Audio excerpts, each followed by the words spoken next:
All right, guys, so this is my second part of the red book, Liber Novus, the new book, Liber Novus. This is the second part of Liber Primus, the first book. Liber Primus, the first book. This one's on refinding the soul, like refinding the soul. So as I'm reading these little parts of this book, I'm breaking down what I think Carl Jung is saying, or what he's actually going through as a man. So this is refinding the soul. He talks about the vision of the flood that he spoke about in the very beginning, the way of what is to come. So when I had the vision of the flood in 1913 in October, it was significant for me as a man in the 40th year of my life. The 40th year of his life, supposedly, anyway. Then my desire for the increase of these trappings increased. He talks about how he had achieved a lot at this point. Up into his 40s, he already had power, success, honor, wealth, knowledge, and every human happiness. But then my desire for the increase of these trappings ceased. The desire stopped, and horror came over me. The vision of the flood seized me, and I felt the spirit of the depths, but I did not understand him. Yet he drove me on with unbearable inner longing, and I said, so now he's speaking to a soul. You guys have to do your own work, but now he's speaking to a soul. So after long years of long wandering, I have come to you again. The one thing I have learned is that one must live this life. So to me, I interpret it as Jung found his soul again. Give me your hand, my almost forgotten soul. How warm the joy at seeing you again, you long disavowed soul. Life has led me back to you. Again, he talks about the spirit of the depths. When he was living for the world, looking for knowledge and being the most powerful person, and once he found it sort of reminds me of Leo Tolstoy's Confessions. Once he found all the life's material, that was the spirit of the times. The spirit of the times he considers to be what the times called for, the vanity of knowledge. And so the spirit of the depths, he's talking about this existential vision he had. The spirit of the depths. I still labored misguidedly under the spirit of this time and thought differently about the human soul.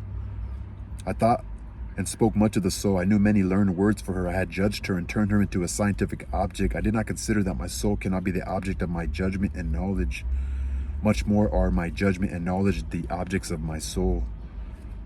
His personal transformation at this time as an example of the beginning of the second half of life, which frequently marked a return to the soul. So therefore the spirit of the depths forced me to speak to my soul, to call upon her as a living and self-existing being. I had to become aware that I had lost my soul.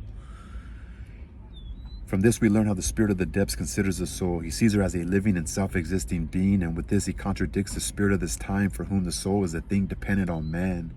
So the spirit of the time believes the spirit of the soul is dependent on man, which lets herself be judged and arranged, and whose circumference we can grasp.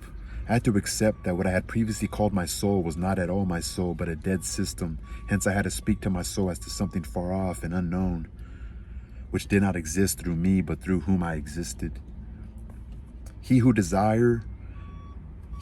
desire turns away from outer things reaches the place of the soul. If he does not find the soul, the horror of emptiness will overcome him, and fear will drive him with a whip, lashing time and again in a desperate endeavor and a blind desire for the hollow things of the world. He becomes a fool through his endless desire and forgets the way of his soul, never to find her again. Truly his soul lies in things and men, but the blind one seizes things in men, yet not his soul and things in men. He has no knowledge of his soul.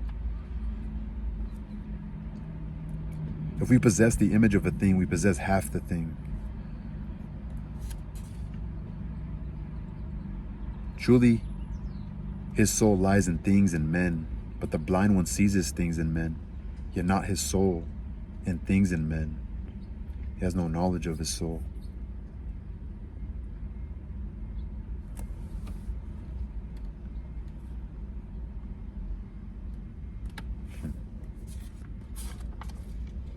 Yeah.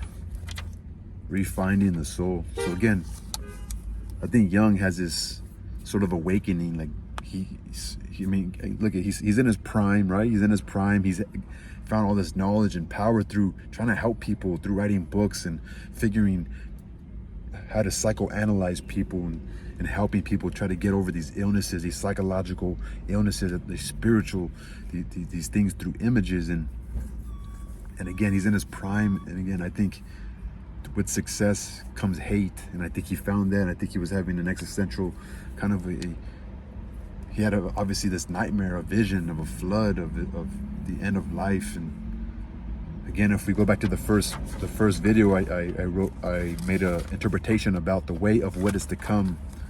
He's sort of telling people, no, I got it all wrong. You guys are trying to idolize me. No, I don't have all the answers, guys. The answers is to go live and figure out the answers for yourself. Anyway, y'all, peace.